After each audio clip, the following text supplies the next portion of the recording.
Okay, it's great to be here today, and I want to thank everyone for coming. We have our great county executive, Adam Bello. We have our district attorney, Sandra Dorley. And we have our great mayor of the city of Rochester, lovely Warren, as well as council member from the city of Rochester, Willie Lightfoot, Michael Fowler, who's the chief deputy sheriff of Monroe County, Mark Mura, deputy chief of the Rochester Police, Joseph Morabito, the deputy chief, and James Carr, Monroe County probation officer, special ops. Am I leaving anybody out? No. Okay, good. All right, so today we're here to discuss a troubling and actually deadly issue that affects Rochester. It affects our men and women in blue, law enforcement, the police, the sheriffs. It affects the safety of these communities, and it can affect people's lives. And what I'm talking about are ghost guns. Here in Monroe County, and frankly throughout the whole country, communities are seeing a dangerous surge in unmarked, unregistered, and completely untraceable firearms. They are called ghost guns, and they create real problems. Monroe law enforcement has uncovered 2 of these guns since January 1st and 23 in the past few years. Let me come up and let's see. Can someone help me with these? Were any of these recovered in a crime? Yes, I believe they were. Which one? This one.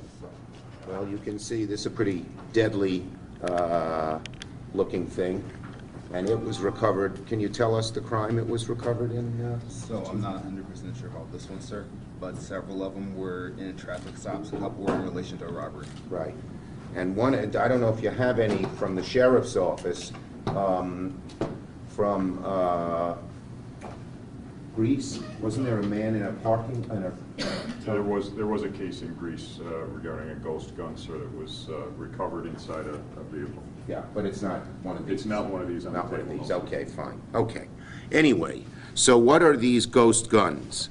They basically are untraceable guns. The evil gun dealers and gun runners and gun sellers who don't want to be caught buy the parts that are separate.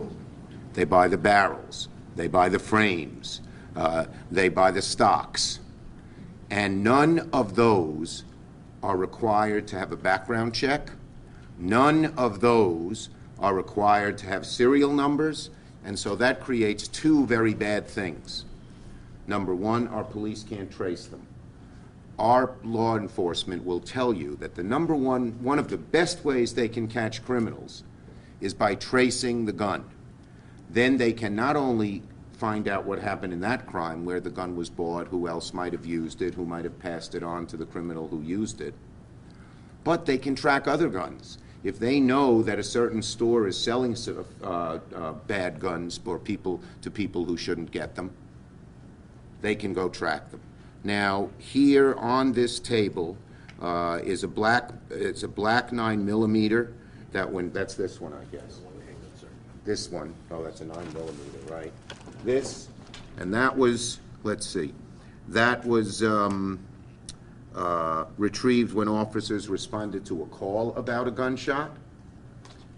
Then there's a black rifle, that must be this one, that was in the back seat of a DWI arrest. And none of these have serial numbers. That's the shame of it all. None of them have serial numbers. And so they can't be traced. And then there's a dark green .40 caliber pistol, I guess that's that one, that was found during a traffic stop of a suspicious vehicle. And so we need to do something to stop them. As I said, 23 guns in the last 2 years. So today I'm putting the federal government on notice. It's time to do everything in the federal government's power to work with local law enforcement to map and find these guns and stop them from occurring. Here's what specifically I'm asking. The federal government has the power to stop ghost guns right now. I'm asking the DOJ, the Department of Justice, and the Bureau of Alcohol, Tobacco, and Firearms, the ATF, to amend the definition of a firearm to include these deadly parts. In other words, the law says a firearm, excuse me, the law says a firearm has to have a serial number. The law says a firearm cannot be sold to a felon. But if a felon buys the parts separately, they can be sold to him, and then he can put the gun together. Just last summer, as I mentioned, a Monroe County man was arrested for making and selling 7 ghost guns, and he sold them out of a pizza store parking lot in Greece. Last month, Monroe County probation officers, we have someone from our probation department here, found components for building ghost guns in a parolee's basement. So the problem, of course, is a loophole in the law. And the bad guys find the way to get around the law. Our job is to plug the loopholes and stop the bad guys from getting these deadly guns. As I said, well, let me say, I'm a believer in the Second Amendment. I believed in the Heller decision before there was a Heller decision, that you have a right to bear arms, and that's in the Constitution. But no amendment is absolute. You can't falsely scream fire in a crowded theater. That limits the First Amendment. Or child pornography limits the First Amendment. We all support it. Well, the Second Amendment, there are limitations that 90% of Americans, 90% of citizens in the Rochester, Finger Lakes area support, which simply says a felon should not get a gun, a spousal abuser should not get a gun, someone deemed mentally ill should not get a gun. But having these ghost guns, they get around it by putting together these ghost guns. And you can easily stop it. You don't need a law. All you need is legislation. All you need is the Department of Justice and ATF to simply change the rules under the law and say things like the stocks, like the barrels, like the frames are now considered firearms. And that settles everything. That settles everything. So, the safety of these men, the men and women, hundreds that they represent, the safety of the close to 1 million people in the Rochester Finger Lakes area is on the line here. Because if any criminal can make a gun that's not traceable, if any felon can easily put the parts together and make a gun that's deadly, we got trouble.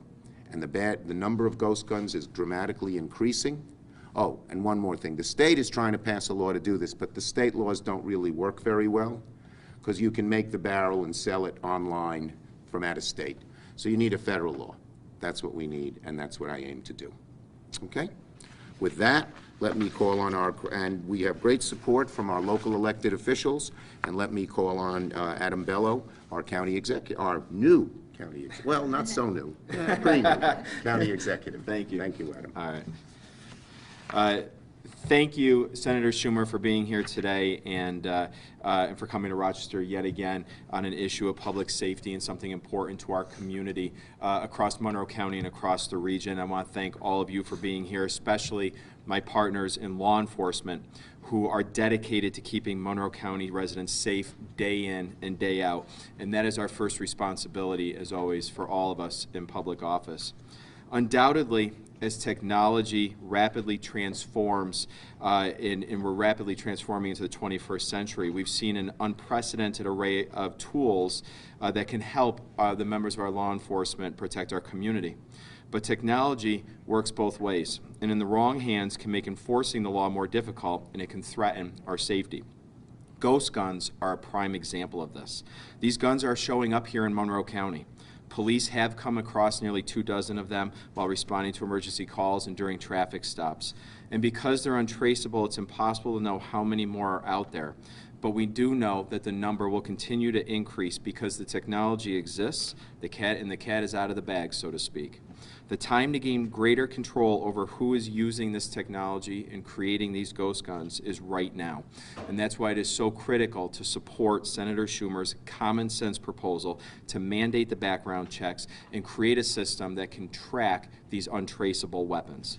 Hobbyists who build their own guns for recreational use will still be able to do that legally. They can still secure the parts they need. But those who have a reason to avoid background checks or are trying to avoid accountability in the law and have been convicted of felonies should not and would not be able to purchase these parts. People who are legally prohibited from buying a firearm will find it a lot harder to make one, and we should make it harder to make one, and it's that simple. This is the right thing to do. It's common sense. It should have been done by now, and this is what we need here in Monroe County to keep and protect our residents safe. So I want to thank Senator Schumer again for your leadership Adam. on Thank this you. issue and many more. Great. Thank you very much. And our great mayor from the city of Rochester, lovely Warren. Thank you, Senator Schumer, for coming today and for always delivering for not only the city of Rochester, but Monroe County. You know, the senator is right. When it comes down to protecting not only our residents, but the members of law enforcement, we must do everything possible in order to ensure their safety.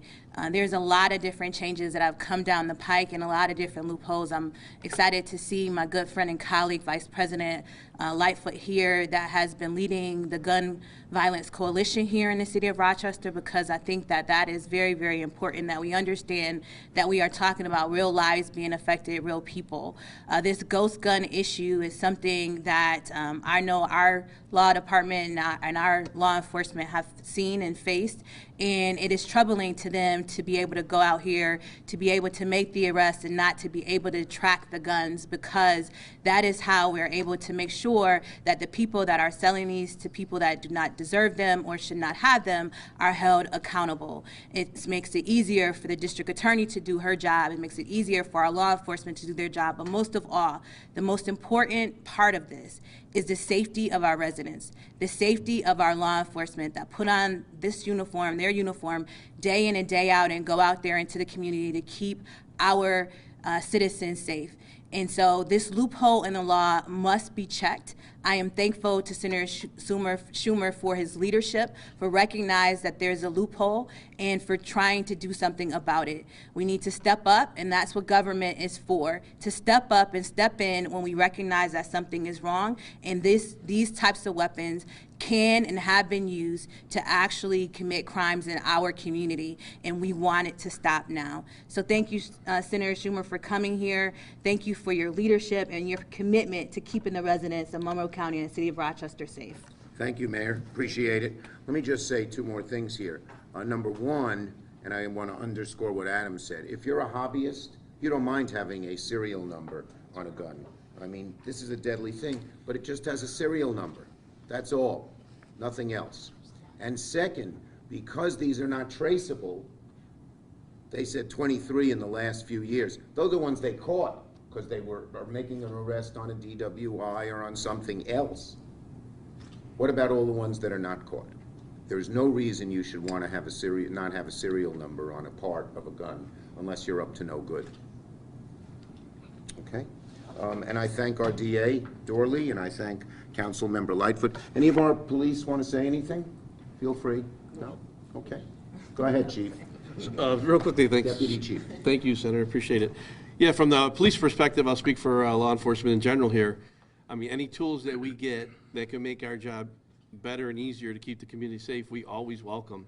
And although we came across these guns in various arrests that we've made recently, the ability to track those guns down to potentially other crimes with serial numbers and tracking mechanisms is a huge benefit for us, because many times the same gun is used in multiple crimes. Right.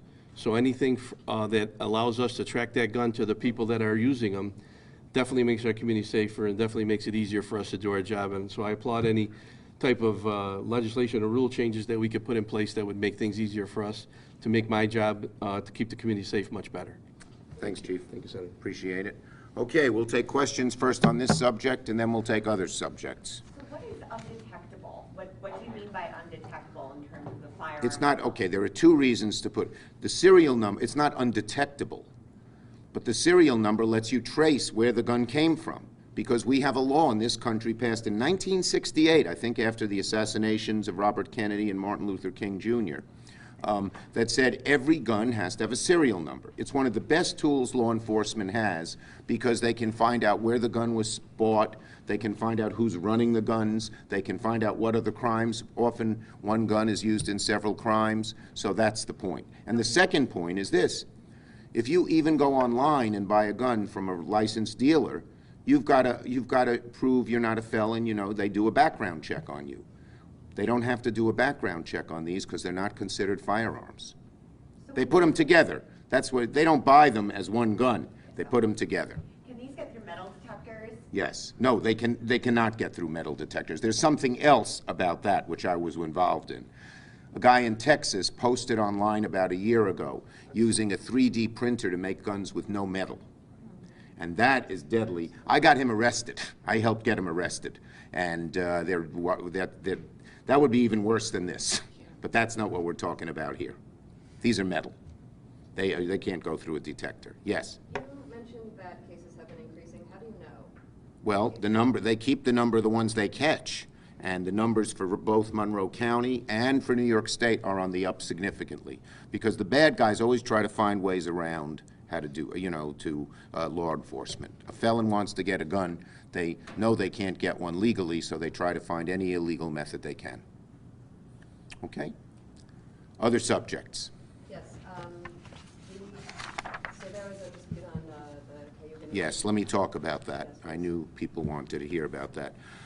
So we have asked the Department of Justice and the Department of Interior to investigate as soon as possible, to come up with a determination and see what federal laws have been violated, what regulations have been violated, and then prosecute if that is appropriate.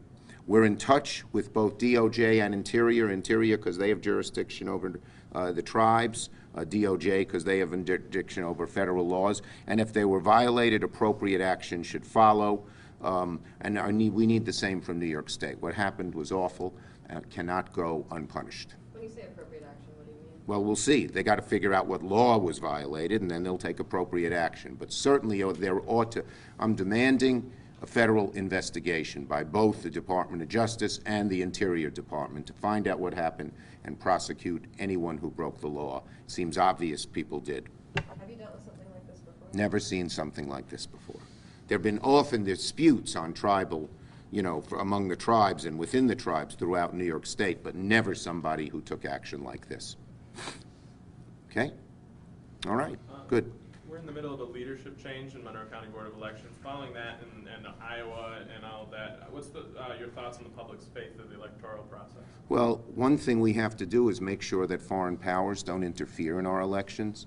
There's been talk that Russia's trying to interfere, Iran's trying to interfere, China's trying to interfere, and we ought to be, there are bipartisan laws pending in the Senate to stop this interference and put real sanctions on anyone who does. We ought to make sure that happens. We also got in the budget, I helped push for this, $400 million to go to local boards of elections to help fight election fraud, interference with the machines, and things like that. And Monroe County will be eligible to apply. That money becomes available in a month. Mr. Schumer. Wait, let him go. See, he's had another one. It was a different topic. Okay, the same topic or different? Okay, then you go. Okay. Regarding immigration, there's ICE SWAT teams or WROC have been dispatched to different sanctuaries. Yeah, I'm getting a briefing on that when I go to Washington today, so I'll comment after I get the briefing. And one last thing is about Schumer, who's he? Bloomberg's debate performance and any advice you may have for him. Well, no, I'm not going to mix in and give debates, give debate critique. Okay? Thank you, everybody. Have a nice day. I want to thank our mayor, our county executive, our DA, our councilman, and all the great men and women in law enforcement who do such a good job keeping us safe. Thank you, everybody. Okay, great. Thank you. Thanks, Chief. No, thank you. Thank you. Thank you. Sandra, thanks for coming.